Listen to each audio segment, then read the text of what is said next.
ጠፍታችሁ እደሩ መሬት ተከፍታ ተዋጣችሁ ስትባሉ ከመንግስተ ሰማያት አናውጣችሁ ከልጅነት አውጣችሁ ብላችሁ መርቋቸው።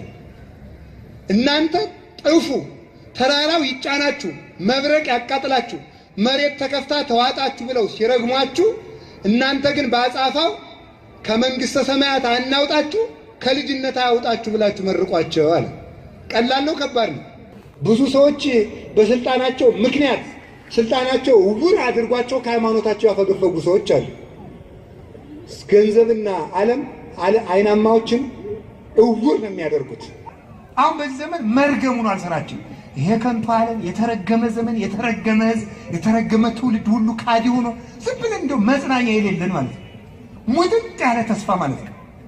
ስንት ሰራዊተ መላእክት እንደ ንብ ከበውን እንደሚኖር ማወቅ አለብን። ክርስቲያንን ክርስቲያን የሚያደርገው እንዲበቃም እንዲሆን የሚያደርጉት የሚያስችሉት ፍርሃትና ንቃት ናቸው።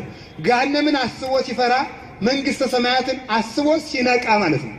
በሁለቱ ወደ መንግስተ ሰማያት የሚችል እንዲደርስ የሚገፉት ክንፎች ናቸው። ገሃነም እወረወራለሁ ብሎ ሲፈራ አሁን አንድ ጨካኝ ወታደር ከምሽቱ 4 ሰዓት ቤታችሁ መጣለሁ ቢላችሁ እንቅልፍ ይወስዳችኋል? ይወስዳችኋል? ግን እኮ ዲያብሎስን ያህል ጨካኝ ወታደር ካልጋችን ፊት ለፊት ቁሞ አይኑን እያቁለጨለጨ ነው ተኝተን የምናደር። ትንሽ እንኳን ተነስተን አሁን ሰማያት እንዳንል እንዲህ የተኛ ነው። በዓለም ዘሊልነት በድድቅ ቅምጥልነት ዝም ብለን እየበላን እየተኛን ዓለሙ እየተሽከረከረ ሌላው እምነት በእኛ ላይ ከኛ ራስ ላይ የእምነታቸውን ጠቋም እስኪገነቡን ድረስ ለጥ ብለን የተኛ ነው። ምንድን ነው? ፍርሃት የሚባል ስላልሰራብን ነው። ገሃነመ እሳት ትዝ ስለማይለን ነው። በእግዚአብሔር ቸርነት መጠቀም ሲገባ እንታለልበታለን። የእግዚአብሔር ቸርነት ላልተጠቀመበት ሁሉ የማይጠቅም ነው፣ የሚያጠፋ ነው፣ ራሱ መጥፊያ የሆነው። አላችሁ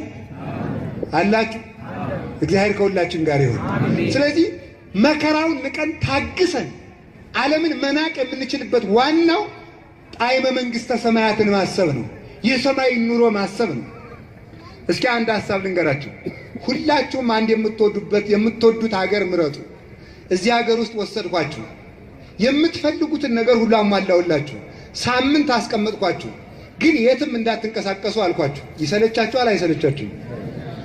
ግን መንግስተ ሰማያት ለምን አትሰለችም ሲባል በጣዕም ላይ ጣዕም፣ በስል ላይ ስል፣ በውበት ላይ ውበት፣ በብርሃን ላይ በብርሃን፣ በኃይል ላይ ኃይል ሲጨመርልን ስለሚኖር የማትሰለች ሀገር፣ አድሎ የሌለባት ሀገር፣ ላያጡ የሚያገኙባት፣ ላይዋረዱ የሚከብሩባት፣ ላይወጡ ገብተው የሚኖሩባት፣ ከእግዚአብሔር ጋር ተዋህደን ከብረን የምንኖርባት ሀገር አለችን። የዚያችን ውበት ማሰብ ለሰው ልጅ ኃይል አስታጥቆት ዓለምን መዘንጋት ይቻላል። ከቃሉ ጋር ናችሁ? እግዚአብሔር ከሁላችን ጋር ይሁን። እንዲያው ጌታችን መድኃኒታችን ኢየሱስ ክርስቶስ ንሥኡ ዐሩቴየ እስመ ዐሩቴኒ ሰናይ ወመጾሬኒ ቀልል፣ ሸክሜ ቀላል ቀንበሬ ልዝብ ነው፣ ቀንበሬን በላያችሁ ላይ ተሸከሙ ይላል። ቅዱስ ቄርሎስ አምደ ሃይማኖት ሲተረጎም ጌታ ምንድን ነው ግራ ጉንጫችሁን ለሚመታችሁ ቀኝ ጉንጫችሁን ስጡ ብሏል። ከአንድ ሀገር ቢያሳድዷችሁ ወደ ሌላ ሀገር ሽሹ ብሏል። መጠምጠም ያልወሰደ መጎናጸፊያ ጨምርለት ብሏል። ይህ ቀላል ሸክም ነውን ይላል። ቀላል ነው አይደለም? በሉ እንጂ ግራ ጉንጭን ለሚመታ ቀኝን መስጠት ቀላል ነው? ከባድ? እንቅጩን ያቅማችሁን ተናገሩ። ከባድ ነው? መጠምጠሚያ ለሚወስድ መጎናጸፊያ መጨመርስ ቀላል ነው? ቀላል ነው? እንኳን ቀላል ሊሆን ሰው ከብዙዎቻችሁ ከሚስቶቻችሁና ከባሏቻችሁ ጋር ስትነራ ታረቁ አይደል የምትኖሩት? ተራራርታችሁ እንኳን ለምትኖሩት ማለት ነው። ከባድ ነው። የሚረግሟችሁን መርቁ ማለት ጠፍታችሁ እደሩ መሬት ተከፍታ ተዋጣችሁ ስትባሉ ከመንግስተ ሰማያት አናውጣችሁ ከልጅነት አውጣችሁ ብላችሁ መርቋቸው። እናንተ ጥፉ ተራራው ይጫናችሁ መብረቅ ያቃጥላችሁ መሬት ተከፍታ ተዋጣችሁ ብለው ሲረግሟችሁ እናንተ ግን በአጻፋው ከመንግስተ ሰማያት አናውጣችሁ ከልጅነት አውጣችሁ ብላችሁ መርቋቸው አለ። ቀላል ነው? ከባድ ነው? ቀላል ነው? ከባድ ነው? ጌታ ግን ምን አለ? መስቀሌን ተሸከሙ አለ። እናንተን የሚገል ሁሉ ለእግዚአብሔር መስዋዕት የሚያቀርብ የሚመስልበት ጊዜ ይመጣል አለ። እኛን እያረዱ የሚያመልኩትን አምላክ እናከብራለን ብለው ለሚያመልኩት አምላክ ጩኸት ያቀርባሉ። ክርስቲያንን እንደ አክርማ ሰንጥቀው እንደ ሽንኩርት ልጠው ከትክተው ከትፈው አቃጥለው የሚያመልኩትን አምላክ እናከብራለን ብለው ይጮሃሉ። እንደዚያ ያለ ዘመን ይመጣል አለ። ግን ይሄ ሸክም ቀላል ነው ከባድ ነው? ተናገሩ እንጂ። ጌታ ግን ምን አለ? ተናገሩ እንጂ። ሸክሜ ኧረ በሉ ሸክሜ ምንድን ነው ያለ? ቀላል። እንዴት ቀላል ሆነ ይላል። ምንዳቤ ሥጋሰ ለአሐዱ ሰዓት ውእቱ ወጣዕመ መንግሥተ ሰማያትሰ ለዓለም ወለዓለመ ዓለም ይላል ቅዱስ ቄርሎስ። የሥጋ መከራ ቢበዛ ለ1 ቀን፣ ቢበዛ ለ1 ዓመት፣ ቢበዛ ለ5 ዓመት፣ ቢበዛ ለ10 ዓመት፣ ቢበዛም ለዕድሜ ልክ ነው። የመንግሥተ ሰማያት ጣዕም ግን ለዘላለም ነው። ስለዚህ ንግድ ነው።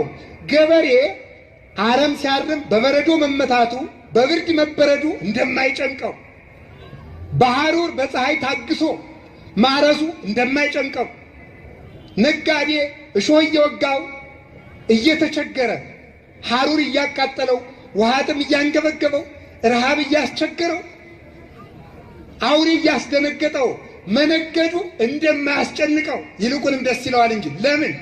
በአንድ ቀን የፀሐይ መቃጠል የብዙ ቀን ገንዘብ ሰብስቦ እንደሚኖር ያውቀዋልና። ለእኛም የጥቂት ቀን ሕማምነ ዘለሰዓት ይላል። ለጊዜው የሚሆን መከራችን ለጊዜው ለአንድ ቀን 10 ዓመት 20 ዓመት ዘላለም ማለት 30 ዓመት 40 ዓመት 100 ዓመትም መከራ ብንቀበል ሕማምነ ዘለሰዓት ይባላል። የጊዜው መከራችን ይባላል። እስኪ የጊዜው መከራችን ወዱ የስንት ዓመት መከራችን? በአንድ ቀን እንደዚያ ያን ንግዱን ብሎ እንደሚታገስ ለክርስቲያን መከራ መነገጃቸው ስለሆነ ጣዕመ መንግሥተ ሰማያት ኃጢአትን ለመናቅ ያስችላል። የምንወደውን ኃጢአት ንቀን መኮብለል የምንችለው የመንግሥተ ሰማያት ውበት ሲታየን ነው። የእግዚአብሔር ውበት ሲታየን ነው። የእመቤታችን ውበት፣ የቅዱሳን ውበት፣ የሁሉ ብርሃን ዘያንጸበርቅ ከበራ የማይጨልም ኃይል ከታጠቁ የማይደክሙበት ዓለም ሲታየን ዓለምን አሽቀንጥረን መቻል እንችላለን። ከዚህ ዓለም የውበት ኃይል እንድንለይ የቅዱሳን አምላክ በቸርነቱ ኃይሉን ያስታጥቀን።